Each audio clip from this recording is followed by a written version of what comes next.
George Washington defined the presidency, but it defined him as well, especially in times of crisis. One troubling crisis arose in 1793, when war broke out between England and France. Suddenly, America was called upon to choose sides. But Washington chose neutrality.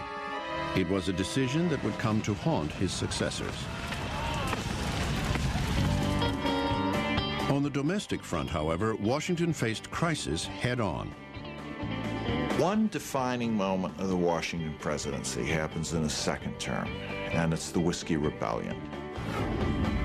In 1794, Pennsylvania farmers were up in arms over a federal excise tax on liquor. They even dusted off an old battle cry: no taxation without representation.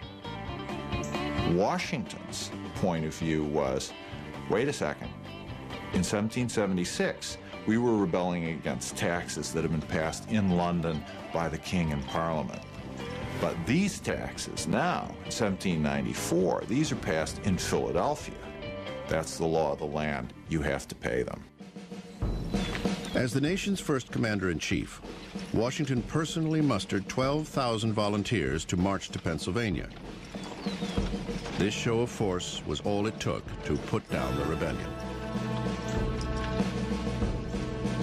Washington understood very clearly that everything he did as the first president of the United States would be watched by nations abroad and by people at home and would set a precedent. Well, the main precedent, the one that he's known the most for, is that he left. He decides at the end of his second term that he wants to step down. Partly, I think he's feeling the approach of age.